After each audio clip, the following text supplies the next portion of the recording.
ہندوستان اور خراسان یعنی موجودہ افغانستان کا ذکر۔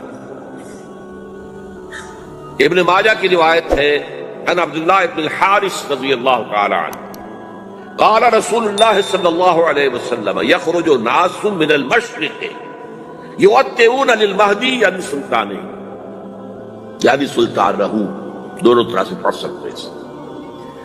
حضرت عبداللہ ابن حارث فرماتے ہیں رضی اللہ تعالی عنہ کہ حضور نے ارشاد فرمایا مشرق کی طرف سے وہ فوجیں نکلیں گی، لوگ آئیں گے جو عرب میں مہدی کی حکومت قائم کریں۔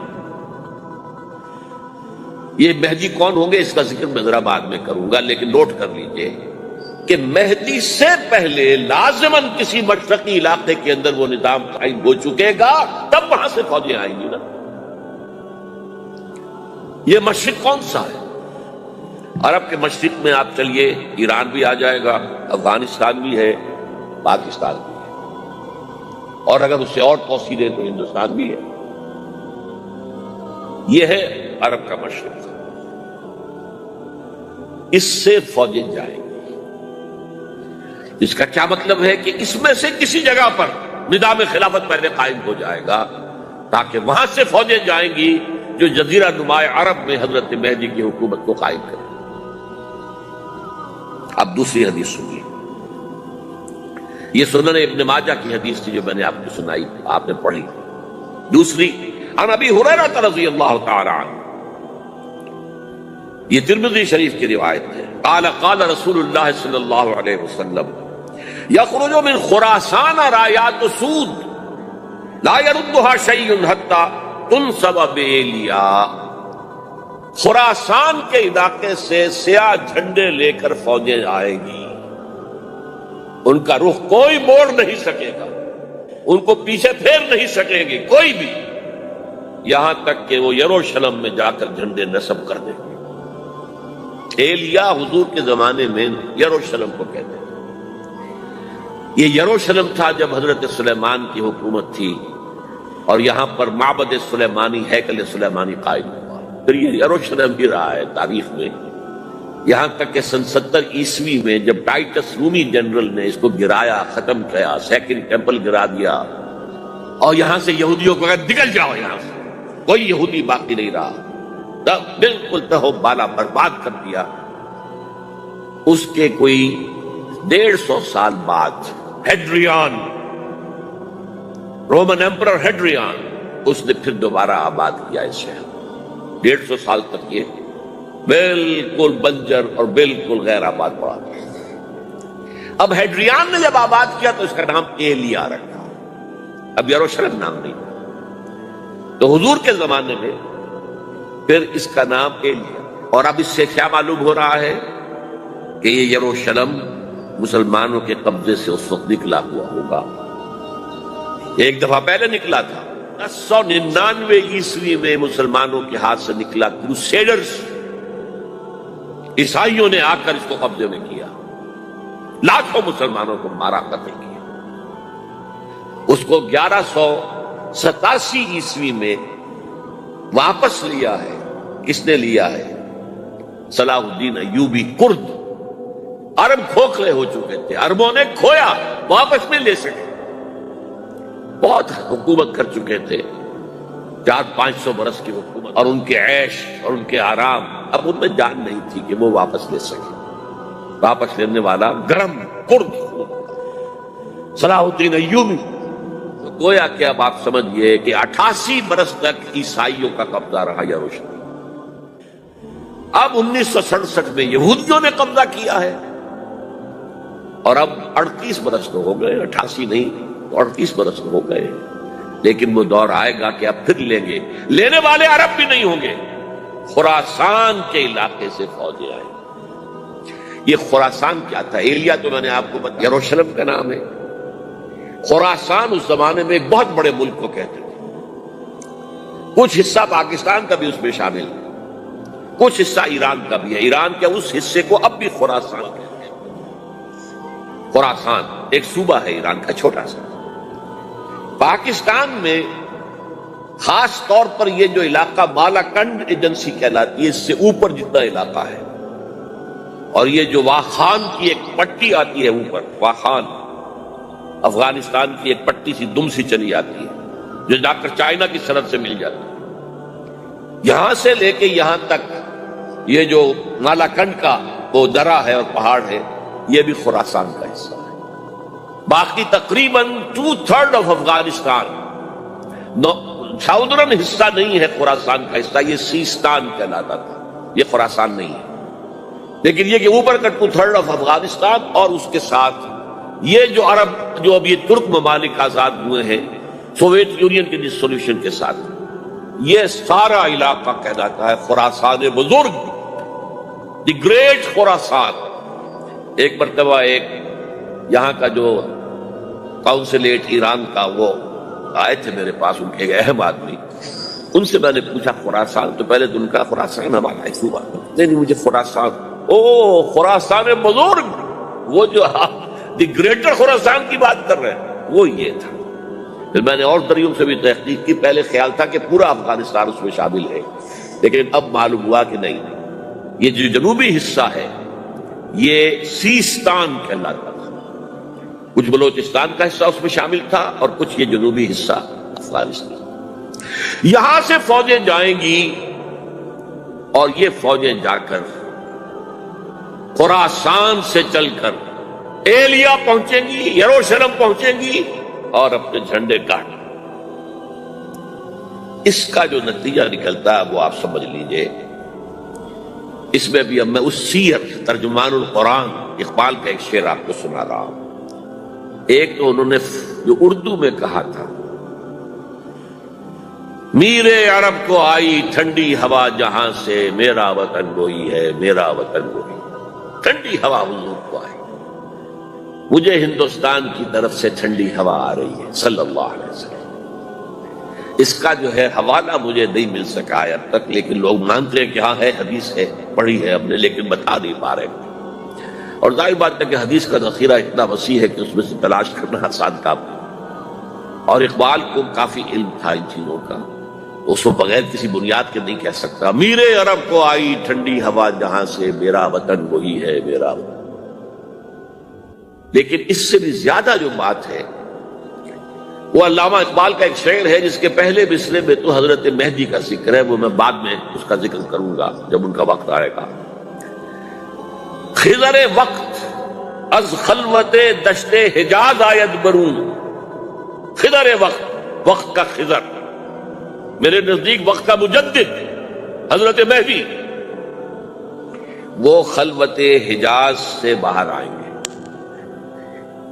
خضر وقت از خلوت دشت حجاز آید بروں، کارواں زی وادی دور و دراز آید بروں، کارواں اس وادی دور و دراز سے چلے گا۔ یہ وادی دور و دراز کون سی ہے؟ وادی سندھ۔ وادی سندھ کا تصور پتہ نہیں آپ کو کیا ہے، آپ کو معلوم ہونا چاہیے کہ وادی سندھ، یہ سارے ٹریبیوٹس جو آ رہے ہیں جو وادی اس دریائے سندھ میں مل رہے ہیں، جیسے ایک درخت ہوتا ہے اور اس کی شاخیں ہیں، وہ تو درخت کے تنے سے نکلی ہیں، ایک یہ کہ ٹریبیوٹریز ہوتی ہیں، چھوٹے چھوٹے دریا ہوتے ہیں، وہ ملتے ہیں تو ایک بڑا دریا بنتا ہے۔ یہ ٹریبیوٹریز مشرق سے بھی آ رہی ہیں سندھ میں اور مغرب سے بھی آ رہی ہیں۔ افغانستان کا جو مشرقی حصہ اسی وادی سندھ کے اندر ہے، اور یہ موجودہ پاکستان، بلکہ اس میں سے کچھ حصہ جو ہم چھوڑ چکے ہیں، ہم سے نکل گیا دریائے ستلج تک، یہ اس وادی سندھ کا حصہ ہے۔ کہاں آ رہا ہے ستلج؟ سندھ میں، اور بیاس تو ستلج میں پہلے ہی آ گیا، راوی آ گیا، چناب آ گیا، جہلم آ گیا، سب سندھ میں پہنچ گئے، پیٹن کوٹ میں سے پہنچ گئے کہ نہیں پہنچ گئے؟ اوپر سے یہ دریائے سوات آ رہا ہے، یہ دریائے دیر آ رہا ہے، یہ دریا فلاں آ رہا ہے، یہ دریا فلاں آ رہا ہے، سب دریائے کابل میں ہو کر کہاں پہنچے؟ سندھ میں۔ اوپر سے دریائے ہنزا آ رہا ہے، دریائے گلگت آ رہا ہے، کہاں آ کر گرے؟ سندھ میں۔ پھر یہ جو دریا آ رہے ہیں جو ہمارے جو ہے درائے گومل سے چلا آ رہا ہے، ٹوچی چلا آ رہا ہے، کہاں جاتے؟ سندھ میں۔ یہ پوری وادی ہے، یہ افغانستان کا مشرقی حصہ جو پختون ہے، 100% پختون، وہ در حقیقت وادی سندھ کے اندر ہے۔ یہ دو طرف سے وادی سندھ۔ کارواں زیں سے مراد ازیں، کارواں ازیں وادی دور و دراز آیت برو، فوجیں یہاں سے جائیں گی حضرت مہدی کی حکومت قائم کرنے کے لیے۔ خضر وقت از خلوت دشت حجاز آیت برو، کارواں زیں وادی دور و دراز آیت برو۔ یہ ہے اس سیر کا۔ حالانکہ یہی شخص ہے جو اپنے خطبات کے اندر نفی بھی کرتا ہے کہ یہ مہدی اور وہ یہ سب تصورات جو ہیں یہ کوئی صحیح نہیں ہے، اور یہ پرانی کوئی روایات چلی آ رہی تھی، ہر مذہب میں تصور ہے، اس طرح کی بات کہی ہے۔ جب عقل سے بات کرتا تھا اس میں ٹھوکریں کھاتا تھا، جب دل سے اس کے یہ سیلاب کے معنی چشمہ ابھرتا تھا دل سے اس کی شاعری کا، اس میں ہوتے تھے وہ حقائق کہ جو ابدی۔ اس پر جو اشفاق صاحب ہوتے تھے ہمارے ہاں، اشفاق احمد ادیب، ڈرامہ نگار، تلقین شاہ، انہوں نے بڑی پیاری بات کہی تھی، اگرچہ ان کا مذاق اڑایا تھا روزنامہ نگار وقت نہیں، بات بڑی پیاری تھی۔ اقبال ایک دن کا اقبال تھا، ایک رات کا اقبال تھا۔ دن کا اقبال فلسفی تھا، وہ اپنی عقل سے غور و فکر کرتا تھا، اس کا حاصل تو ہے وہ لیکچرز، خطبات، ان میں بہت سی باتوں پر علماء کو شدید اعتراض۔ ایک رات کا اقبال تھا، اسے الہام ہوتا تھا، سیلاب آتا تھا شاعری کا، اور وہ اقبال جو ہے اصل اقبال ہے۔ اور اس کو کہا اقبال نے خود، ڈاکٹر یوئنگ ہوتے تھے جو پرنسپل تھے ایف سی کالج کے، ان کے نام سے یوئنگ ہال اب بھی موجود ہے نیلا گنبد چوک میں، ایک ہاسٹل بنایا تھا انہوں نے یوئنگ ہال۔ ایک دعوت میں سب جمع تھے، ڈاکٹر یوئنگ بھی تھے، علامہ بھی تھے۔ یوئنگ نے بڑا تیکھا وار کیا کہ ڈاکٹر اقبال، ہم نے سنا ہے کہ آپ جیسا آدمی بھی وربل ریولیشن کا قائل ہے۔ پہلے مسئلہ سمجھ لیجئے ورنہ واقعہ سمجھ نہیں آیا تھا۔ ایک ہے وربل، وحی باللفظ، قرآن کے بارے میں ہمارا عقیدہ یہ الفاظ اللہ کے، ایک ہوتا ہے وحی، لیکن اس وحی میں لفظ جو ہے وحی کا نہیں ہوتا، بلکہ وہ انسپیریشن کہلاتی ہے، کوئی بات آپ کے ذہن میں ڈال دی گئی، آپ نے اپنے الفاظ میں اس کو ادا کیا۔ تو یہ سمجھتے ہیں کہ وحی جو ہے یہ ہمیشہ وحی باللفظ وربل نہیں ہوتی، یہ عیسائیوں کا عقیدہ ہے۔ اور وہ عقیدہ کیوں بنایا ہے؟ اب ایک بات سے بات نکل رہی ہے، انجیلیں 100 سے زیادہ تھیں، اب بھی کم سے کم 4 کو کینونیکل کہتے ہیں، تو ان چاروں میں اختلاف ہے، تو کون سی انجیل ہے؟ میں جب پڑھتا تھا میڈیکل کالج میں تو میں نے بنٹگمری میں ایک بہت بڑا کمیشن ہے، تو وہاں پادری صاحب سے مسٹر وائٹ جا کے میں نے کہا کہ which one of these is Bible? اب جواب آپ سنیے، ذہانت کا شاہکار ہے، none of them is Bible. Bible is in them، ان میں سے کوئی بائبل نہیں ہے، بائبل ان کے اندر ہے۔ یعنی جو مفہوم عیسیٰ کو وہ خدا سمجھتے ہیں اور ان کو اپوسٹلز کہتے ہیں، یہ نبی تھے حضرت عیسیٰ کے، رسول تھے، یہ متی ہوں یا جون ہوں، جو بھی ہے اپوسٹلز ہیں۔ تو جو حضرت عیسیٰ نے ان سے کہا وہی کی، انہوں نے اپنے الفاظ میں اس کو ادا کیا ہے، لہذا علیحدہ ہو جائے گا وہ اپنا، جیسا کہ احادیث کے اندر ہے۔ تو اقبال سے کہا کہ اقبال، ڈاکٹر اقبال، میں نے سنا کہ آپ بھی وربل ریولیشن کے قائل ہیں۔ کہہ رہے بالکل، اور مجھے تو ذاتی تجربہ ہے، مجھ پر جو شعر اترتا ہے وہ الفاظ میں ڈھلا ہوا ہوتا ہے، میں تبدیلی کرنا چاہوں تو نہیں کر سکتا۔ چپ ہو گیا یوئنگ، اب آگے کیا بولے گا یوئنگ؟ تو بہرحال اقبال کا یہ شعر جو ہے رات کے اقبال کا شعر ہے، یہ اس اقبال کا جس کو الہام ہوتا تھا۔ خضر وقت از خلوت دشت حجاز آیت برو، کارواں زیں وادی دور و دراز آیت برو۔ اب میں نے اب تک تو یہ ڈسکس کیا ہے قرآن، حدیث، سنت اور ایک ترجمان القرآن کے حوالے سے۔ اب آئیے عالمی حالات کے حوالے سے دیکھیں۔ عالمی حالات سے بھی معلوم ہوتا ہے کہ ایک عالمی ریاست تقدیر مبرم ہے. زمانہ تیزی کے ساتھ ادھر جا رہا ہے جبکہ پوری دنیا کی ایک ریاست ہے، بلکہ بہت پہلے سے اس کا تقاضا پیدا ہو چکا ہے. دنیا اتنی چھوٹی ہو گئی ہے، آج آپ اسے کہتے ہیں گلوبل ولیج.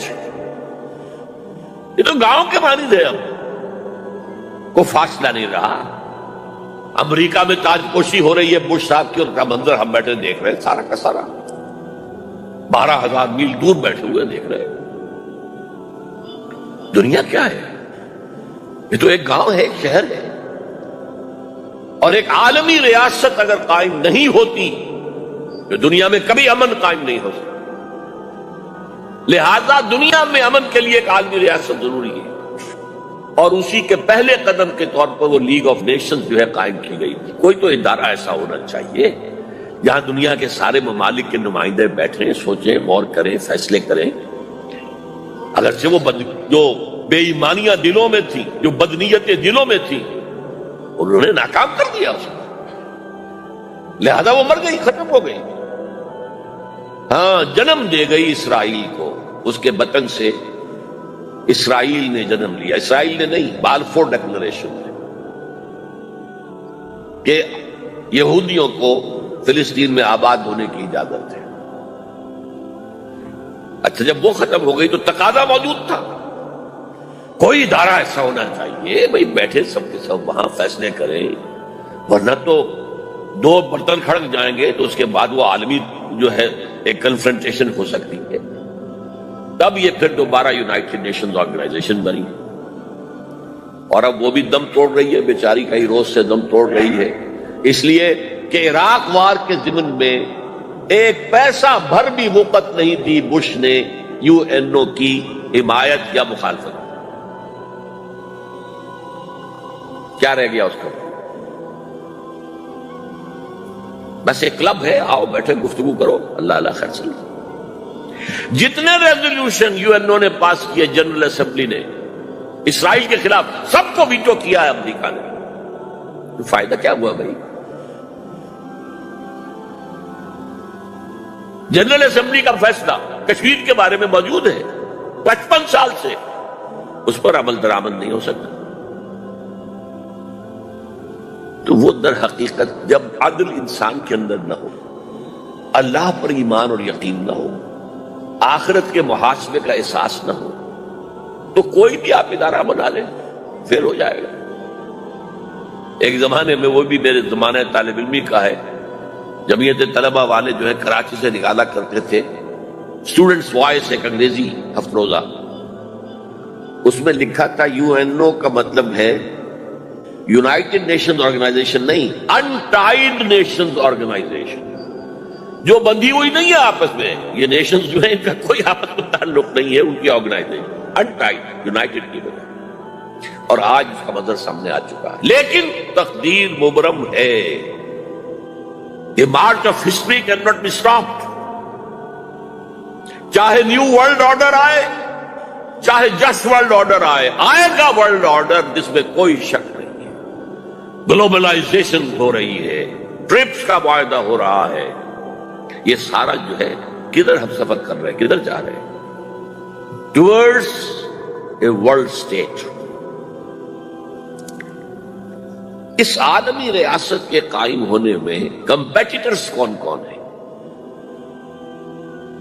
کون اپنا نظام قائم کرنا چاہتا ہے؟ اس کے لیے اقبال کے دو شعر. دنیا کو ہے پھر مارکہ روح و بدن پیش، مارکہ روح و بدن، روحانیت اور میٹیریلزم. دنیا کو ہے پھر مارکہ روح و بدن پیش. تہذیب نے پھر اپنے درندوں کو مارا. تہذیب کے درندے، یہ ہے مغربی قوموں کے لیے بہترین لفظ. تہذیب کے درندے کہتے ہیں سیویلائزیشن سیویلائزیشن سیویلائزیشن، اور جو درندگی وہ کرتے ہیں، کوئی بھیڑیے وہ درندگی نہیں کر سکیں گے جو وہ کرتے ہیں. دنیا کو ہے پھر مارکہ روح بدن پیش، تہذیب نے پھر اپنے درندوں کو ابھارا. اللہ کو پامر دیے مومن پہ بھروسہ، ابلیس کو یورپ کی مشینوں کا سا. this grand confrontation is very soon to come, very soon to come, very soon to come. ایک طرف اللہ ہے اور مرد مومن ہے، دوسری طرف ابلیس ہے اور اس کا سب سے بڑا ایجنٹ یہودی ہے اور یہودیوں کے سپورٹرز عیسائی. یہ ہے دو طرفہ، یہ دو فریق ہیں. اور وہ میں آپ کو پہلے سنا چکا ہوں نظم. ابلیس نے کہا تھا مجھے نہ جمہوریت کا کوئی خطرہ ہے، نہ کوئی فاشزم سے خطرہ ہے، نہ کوئی اشتراکیت سے خطرہ ہے اگر کوئی خطر مجھ کو تو اس امت سے ہے جس کی خاکستر میں ہے اب تک شرارے آج. خال اس قوم میں اب تک نظر آتے ہیں، وہ کرتے ہیں اشک سحرگاہی سے جو ظالم وضو. وہی خطرہ ہے جس کا ذکر کیا جب USSR ختم ہو گئی، جس کے لیے نیٹو بنایا گیا تھا، جس کے لیے سیٹو بنایا گیا تھا، جس کے لیے سینٹو بنایا گیا تھا ٹو کنٹین USSR. اب جب USSR ختم ہو گیا وہ تو سربت سجود ہو گیا مغرب کے سامنے، ہاتھ پھیلا کر بھیک مانگنے کی پوزیشن میں آ گیا. اس وقت سر نو نیٹو کو آرگنائز کر رہے ہیں، ایکسٹینڈ کر رہے ہیں. کسی نے پوچھا چیف آف دی نیٹو سے کہ یہ اب آپ کو کس بات کا دیں؟ ہمیں مسلم فنڈامنٹلزم سے خطرہ ہے. وہ جو ابلیس نے کہا وہی اس نے کہا. ہمیں اندیشہ ہے مسلم فنڈامنٹلزم سے، لہذا ہمیں چوکس رہنا ہے اور مضبوط کرنا ہے اور تکڑے ہونا ہے. یہ ہے در حقیقت ہے اگر کوئی خطر مجھ کو تو اس امت سے ہے جس کی خاکستر میں ہے اب تک شرارے آرز. اب دیکھیے، ایک طرف میں نے بتایا ایک یہودی ہے اور ان کے خواب ہیں. خواب کیا ہے؟ گریٹر اسرائیل قائم کرنا جس میں تقریباً پورا مڈل ایسٹ آ جائے.